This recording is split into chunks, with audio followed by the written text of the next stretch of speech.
Hello friends, स्वागत है आपका मेरे यूट्यूब चैनल फैक्ट विद प्रकाश में। आज हम जो है BRL 101 के कुछ महत्वपूर्ण क्वेश्चन देखेंगे। BRL 101 रिटेलिंग का अवलोकन का जो है कुछ महत्वपूर्ण क्वेश्चन देखेंगे जो आपके एग्जाम पर आ सकते हैं। इससे पहले भी हमने 2 वीडियो बनाया है BRL 101 पर। अगर आपने पिछला वीडियो हमारा नहीं देखा है तो उसे आप देख लें, क्योंकि उसमें भी जो है हमने मोस्ट इम्पोर्टेंट क्वेश्चन को रखा था। और इस वीडियो में भी हम कुछ मोस्ट इम्पोर्टेंट क्वेश्चन को ही देखने वाले हैं, क्योंकि जो हमारे एग्ज़ाम में आ सकते हैं, जिनके आने के चांसेस ज़्यादा रहते हैं, उसी क्वेश्चन को जो है हम अपने वीडियो पर लेकर आते हैं। क्योंकि पिछले जो 2 एग्ज़ाम हमने देखा, उसका क्वेश्चन देखा 186 BCOS 186 और BCOC 131 का, तो उसमें जो है हमारा बहुत सारा क्वेश्चन जो है मैच किया। और एग्ज़ाम में मतलब कि जितने क्वेश्चन आए थे उनमें 6 से 7 क्वेश्चन जो है हमारे वीडियो के द्वारा बताया गया क्वेश्चन था। तो चलिए वीडियो को स्टार्ट करते हैं। अपने क्वेश्चन की तरफ हम बढ़ते हैं। पहला जो क्वेश्चन है हमारा, खुदरा बिक्री में उपभोक्ता व्यवहार को प्रभावित करने वाले विभिन्न कारकों की व्याख्या कीजिए। तो खुदरा बिक्री में उपभोक्ता व्यवहार को प्रभावित करने वाले कारक क्या क्या हैं? तो पहले हम लोग प्रस्तावना में देखेंगे। खुदरा बिक्री रिटेलिंग क्षेत्र में सफलता पाने के लिए उपभोक्ता व्यवहार को समझना सबसे बुनियादी और अनिवार्य कदम है। उपभोक्ता व्यवहार से तात्पर्य उस प्रक्रिया से है जिसमें व्यक्ति या समूह किसी उत्पाद या सेवा को चुनने, खरीदने, उपयोग करने और उसे त्यागने के संबंध में निर्णय लेते हैं। खुदरा बाजार में उपभोक्ता का हर निर्णय किसी न किसी आंतरिक या बाहरी कारक से प्रभावित होता है। एक रिटेलर के लिए यह जानना बहुत जरूरी है कि ग्राहक कोई सामान क्यों खरीदता है, कब खरीदता है, कहां से खरीदता है और किस प्रकार खरीदता है। वैश्वीकरण, डिजिटल क्रांति और ई-कॉमर्स के इस दौर में खुदरा बाजार बहुत प्रतिस्पर्धी हो चुका है। इसलिए ग्राहकों को आकर्षित करने और उन्हें अपने स्टोर से जोड़े रखने के लिए उपभोक्ताओं के व्यवहार को प्रभावित करने वाले कारकों का गहराई से अध्ययन करना आवश्यक है। इन कारकों को मुख्य रूप से 4 बड़े वर्गों में विभाजित किया जा सकता है। पहला जो है सांस्कृतिक, दूसरा सामाजिक, व्यक्तिगत और मनोवैज्ञानिक कारक। तो 4 जो मुख्य कारक क्या हैं जो उपभोक्ता व्यवहार को प्रभावित करते हैं, वो है सांस्कृतिक, व्यक्तिगत, सामाजिक और मनोवैज्ञानिक कारक। इसके अलावा वर्तमान युग में स्टोर से जुड़े कारक और तकनीकी कारक भी इसमें बड़ी भूमिका निभाते हैं। तो चलिए पहला देखते हैं सांस्कृतिक कारक जो है। सांस्कृतिक कारक उपभोक्ता के व्यवहार पर सबसे गहरा और व्यापक प्रभाव डालता है। मनुष्य जिस समाज या संस्कृति में बड़ा होता है, उसके मूल्य, प्राथमिकताएं और आदतें उसी के अनुसार आकार लेती है। इसमें जो है मुख्य संस्कृति किसी भी समाज के मूल विचारों, मूल्यों, धारणाओं, प्राथमिकताओं का समूह है।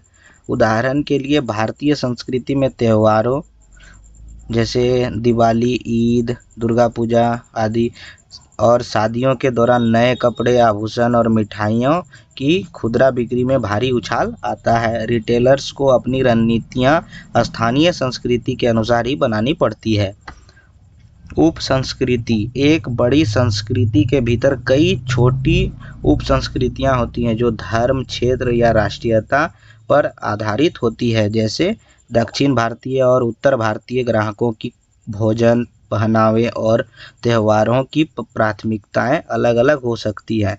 रिटेलर्स स्टोर को इन विशिष्ट समूहों की ज़रूरतों को पूरा करने के लिए अपने स्टॉक में बदलाव करना पड़ता है। सामाजिक वर्ग, हर समाज में आय, शिक्षा और व्यवसाय के आधार पर एक सामाजिक ढांचा तैयार होता है। उच्च वर्ग में उपभोक्ता ब्रांडेड, प्रीमियम और लग्जरी खुदरा वस्तुओं की मांग करते हैं, जबकि मध्यम और निम्न वर्ग के उपभोक्ता मूल्य और डिस्काउंट पर अधिक ध्यान केंद्रित करते हैं।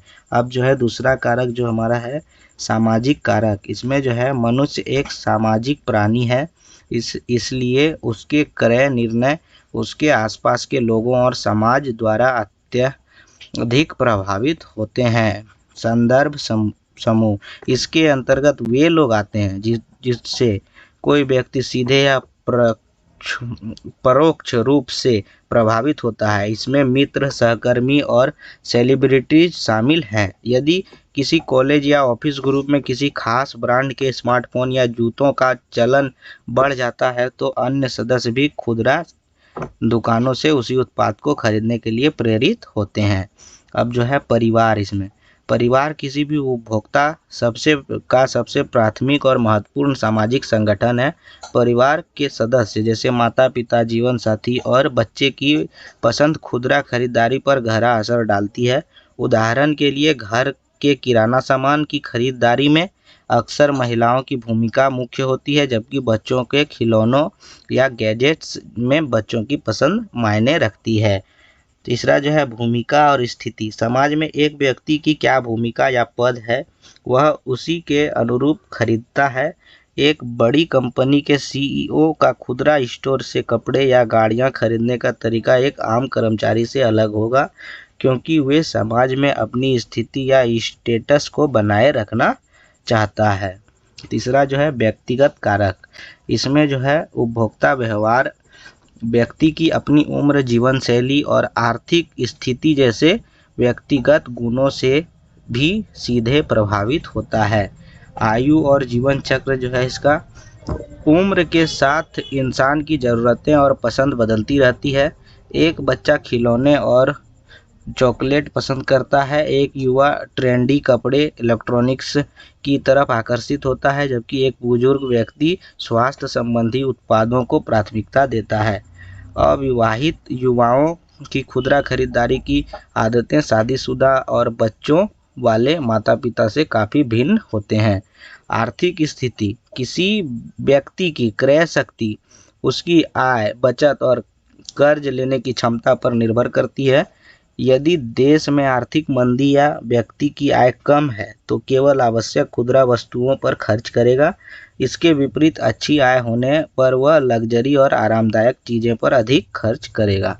जीवन शैली का मतलब है कि कोई व्यक्ति समाज में किस तरह जीता है और अपना पैसा कैसे खर्च करता है।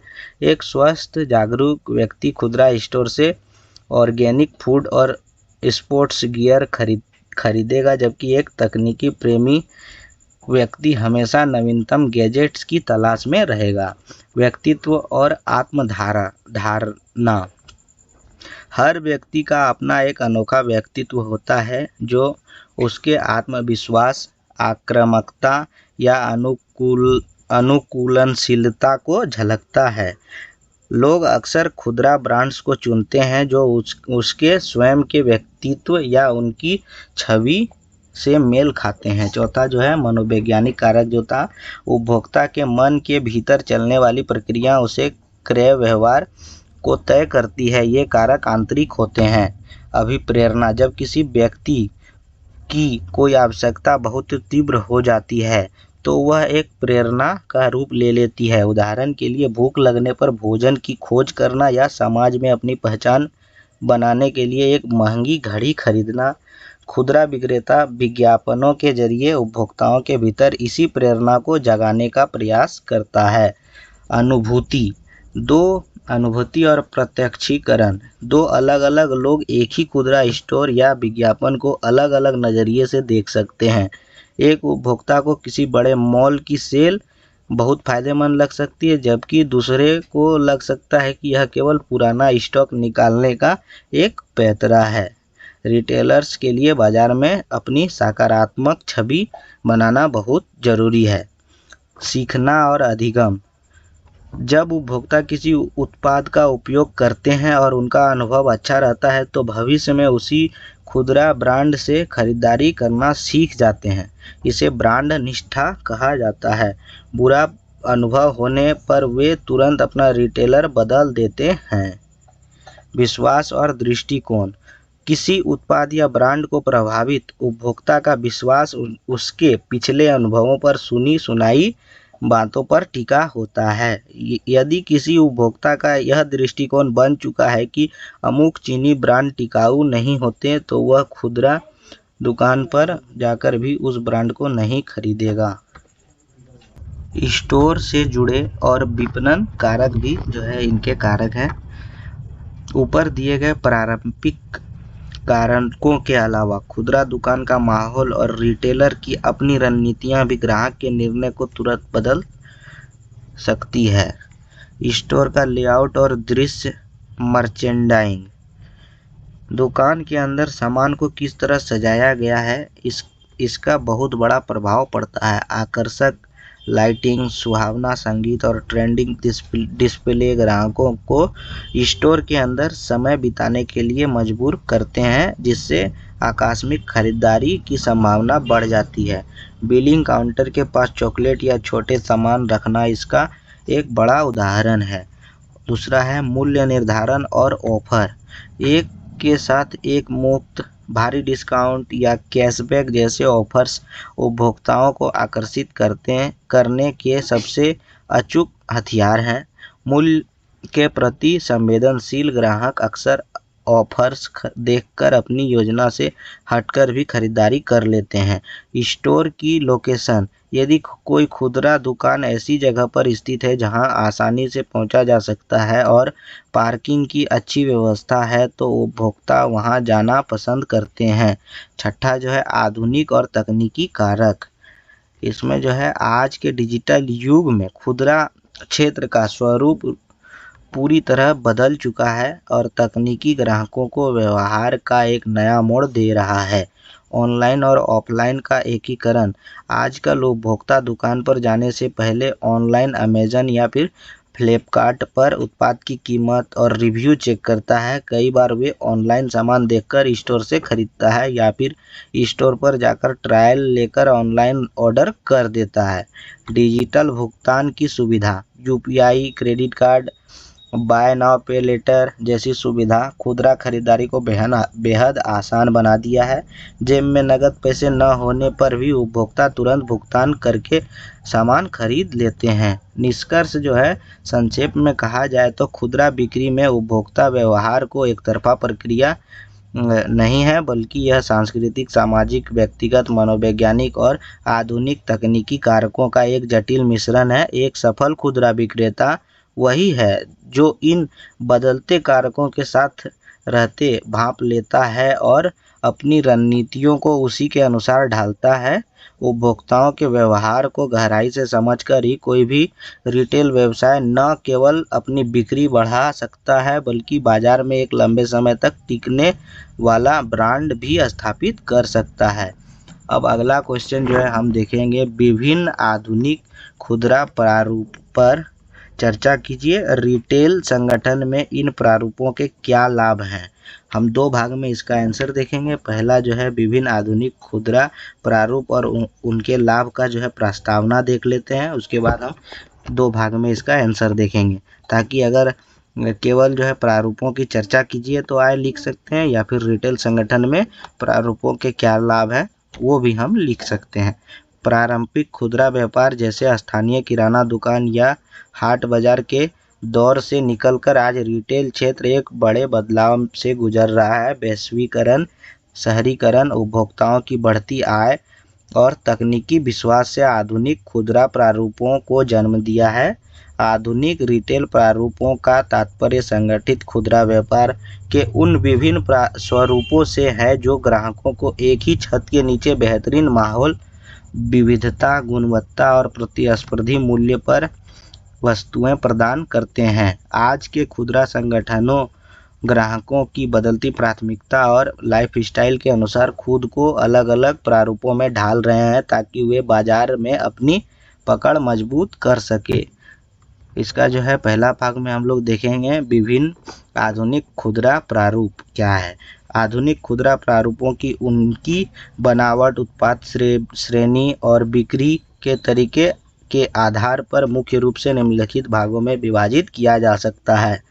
पहला जो है सुपरमार्केट। सुपरमार्केट बड़े आकार के स्व सेवा स्टोर होता है जो मुख्य रूप से खाद्य उत्पाद, किराना, डेयरी उत्पाद, मांस या घरेलू उपयोग की दैनिक वस्तुओं की बिक्री करता है। इसकी विशेषता है यहाँ उत्पाद कम लाभ मार्जिन और अधिक मात्रा से सिद्धांत पर बेचे जाते हैं। ग्राहक ट्रॉली लेकर खुद अपनी पसंद का सामान चुनते हैं। दूसरा जो है हाइपर मार्केट, यह सुपरमार्केट और डिपार्टमेंटल स्टोर का एक विशाल रूप होता है। इसका आकार बहुत बड़ा होता है। इसकी विशेषता है यहाँ सुई से लेकर कार के टायर तक सब कुछ मिलता है। इसमें किराना, कपड़े, इलेक्ट्रॉनिक्स, घरेलू उपकरण या प्लास्टिक का सामान एक ही छत के नीचे उपलब्ध होता है, जैसे बिग बाजार, स्मार्ट बाजार। तीसरा जो है डिपार्टमेंटल स्टोर, यह एक बड़ा स्टोर होता है जो विभिन्न श्रेणियों के उत्पादों, विशेषकर कपड़े, जूते, सौंदर्य साधन, आभूषण और घरेलू साज सज्जा को अलग अलग विभागों में विभाजित करके बेचता है। इसकी विशेषता जो है प्रत्येक विभाग का प्रबंधन अलग प्रबंधकों द्वारा किया जाता है। यह मुख्य रूप से मध्यम और उच्च आय वर्ग के ग्राहकों को आकर्षित करता है, जैसे शॉपर्स स्टॉप, लाइफस्टाइल। चौथा जो है सुविधा स्टोर, यह आकार में छोटे होते हैं और आवासीय क्षेत्रों के करीब या पेट्रोल पंपों के आसपास स्थित होते हैं। इसकी विशेषता है ये स्टोर देर रात तक या 24 घंटे खुले रहते हैं। यहाँ दैनिक आवश्यकता की सीमित वस्तुएं जैसे दूध, ब्रेड, स्नैक्स, दवा थोड़ी अधिक कीमत पर मिलती है, क्योंकि ये ग्राहकों को त्वरित सेवा और सुविधा प्रदान करते हैं।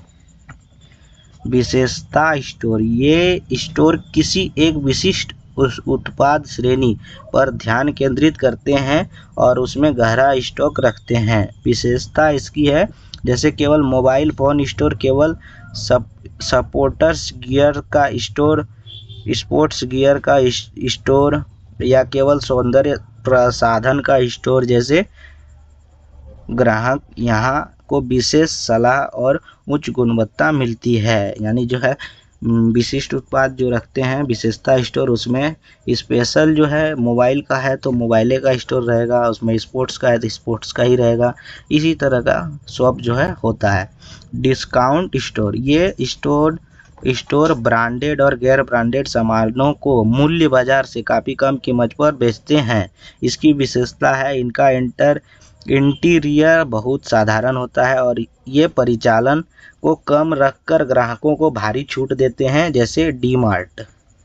सातवां जो है ई टेलर्स ऑनलाइन रिटेल, यह बिना किसी भौतिक स्टोर के इंटरनेट के माध्यम से सामान बेचने का आधुनिकतम प्रारूप है। विशेषता जो है इसकी ग्राहक वेबसाइट या मोबाइल ऐप के जरिए घर बैठे आप सामान घर तक पहुंच जाता है, जैसे अमेजॉन, फ्लिपकार्ट। इसका जो है भाग 2 अब देखेंगे रिटेल संगठनों के इन प्रारूपों के लाभ। एक खुदरा संगठन के लिए आधुनिक प्रारूपों को अपनाने के कई रणनीतिक, वित्तीय और परिचालन संबंधी लाभ होते हैं जो निम्नलिखित हैं। पहला जो है बड़े पैमाने की बचत। आधुनिक खुदरा प्रारूप बहुत बड़े पैमाने पर सीधे निर्माताओं से भारी मात्रा में खरीदारी करते हैं। इससे उन्हें भारी छूट मिलती है और प्रति इकाई लागत कम हो जाती है। इस वित्तीय लाभ का हिस्सा वे ग्राहकों को डिस्काउंट के रूप में देते हैं और खुद भी अच्छा मुनाफा कमाते हैं। दूसरा जो है ग्राहकों के अनुभव में सुधार। ये प्रारूप आधुनिक बुनियादी ढांचे, एयर कंडीशनिंग, आकर्षक प्रकाश अवस्था और सुव्यवस्थित लेआउट से लैस होते हैं। इससे ग्राहकों का शॉपिंग अनुभव सुखद बनता है। संगठित तरीके से सामान रखे होने के कारण ग्राहकों को सामान ढूंढने में आसानी होती है, जिससे वे स्टोर में अधिक समय बिताते हैं। उसके बाद तीसरा है एक ही स्थान पर संपूर्ण समाधान। हाइपर मार्केट या डिपार्टमेंटल स्टोर जैसे प्रारूप ग्राहकों को एक ही छत के नीचे उनकी ज़रूरत का सारा सामान उपलब्ध कराते हैं। आधुनिक जीवन की व्यस्तता में ग्राहकों के पास अलग अलग दुकानों, जैसे कपड़े के लिए अलग, किराना के लिए अलग, पर जाने के लिए समय नहीं होता है। रिटेल संगठनों को इस प्रारूप से यह लाभ होता है कि एक ही ग्राहक उनके यहाँ कई श्रेणियों का सामान खरीद लेता है, जिससे कुल बिक्री बढ़ती है। प्रभावी स्टॉक प्रबंधन, आधुनिक खुदरा प्रारूप अत्याधुनिक तकनीकों जैसे बारकोड, RFID और ERP सॉफ्टवेयर का उपयोग करते हैं। इससे रिटेल संगठन को यह सटीक जानकारी रहती है कि कौन सा सामान बिक चुका है और किसकी कमी है। इससे स्टॉक के खराब होने या ब्लॉक होने का जोखिम न्यूनतम हो जाता है। पांचवा जो है ब्रांड इमेज और बाजार में पैठ। एक सुव्यवस्थित आधुनिक रिटेल स्टोर संगठन की ब्रांड वैल्यू को बढ़ाता है। जब कोई संगठन विभिन्न प्रारूपों और छोटे कस्बों के लिए डिस्काउंट ऑफर का उपयोग करता है तो वह समाज के हर वर्ग तक पहुंच पाता है। छठा जो है आकस्मिक खरीदारी में वृद्धि। आधुनिक प्रारूपों में विजुअल मर्चेंडाइजिंग का विशेष ध्यान रखा जाता है। जब ग्राहक के अंदर घूमते हैं तो आकर्षक ऑफर और प्रदर्शित सामान को देखकर वे उन चीज़ों को खरीद लेते हैं जिन्हें खरीदारी की उनकी कोई योजना नहीं थी। इससे खुदरा संगठनों का औसत बिल वैल्यू बढ़ जाती है। सातवां जो है डेटा संग्रह और लक्षित विपणन। इन प्रारूप में बिलिंग के समय ग्राहकों के मोबाइल नंबर, वफादारी कार्यक्रम आदि के माध्यम से उनका डेटा एकत्रित किया जाता है। रिटेल संगठन इस डेटा का विश्लेषण करके ग्राहकों की पसंद को समझते हैं और उन्हें व्यक्तिगत डिस्काउंट कूपन या नए स्टॉक के मैसेज भेजकर स्टोर पर आने के लिए प्रेरित करते हैं। अब निष्कर्ष में जो है हम देखेंगे, आधुनिक खुदरा प्रारूप केवल सामान बेचने की जगह नहीं है, बल्कि ये उपभोक्ता की बदलती जीवन शैली और व्यापारिक कुशलता का प्रतीक है। सुपरमार्केट से लेकर ई-कॉमर्स तक इन प्रारूपों ने रिटेल संगठनों को अपने परिचालन को अधिक कुशल, लाभदायक और ग्राहक केंद्रित बनाने का अवसर दिया है। आज के तीव्र प्रतिस्पर्धी बाजार में वही रिटेल संगठन जीवित और सफल रह सकता है जो आधुनिक प्रारूपों को सही संतुलन के साथ अपनाता है और तकनीक के साथ लगातार खुद को अपग्रेड करता रहता है। तो हमने जो है इस वीडियो में 2 क्वेश्चन को देखा जो कि इम्पोर्टेंट है, जिसके आने की संभावना ज़्यादा है। अभी तक हमने जो है 6 क्वेश्चन देख चुके हैं 3 वीडियो में, और आने वाले अगले जो वीडियो होंगे उसमें हमें और लगभग 6 से 7 क्वेश्चन को देखना है, क्योंकि जब तक हम 12 से 15 क्वेश्चन को नहीं देखेंगे तब तक जो है हमारा 7 से 8 क्वेश्चन जो एग्ज़ाम के क्वेश्चन पेपर पे रहते हैं वो हमारे तब तक मैच नहीं करेंगे। इसीलिए जो है हमें ज़्यादा क्वेश्चन देखने होते हैं। हम इतने ही क्वेश्चन देखेंगे जो कि आपके एग्ज़ाम में आ सकते हैं। इसीलिए जो है अगला वीडियो हमारा आए उसके लिए जो है आपको चैनल को सब्सक्राइब करके रखना है, क्योंकि हमारा वीडियो आए आपके पास पहले पहुंचे। आशा करते हैं ये जानकारी आपको अच्छा लगा होगा, तो वीडियो को लाइक कर लें और हमारे चैनल पर पहली बार आए हैं तो चैनल को सब्सक्राइब जरूर कर लें। धन्यवाद।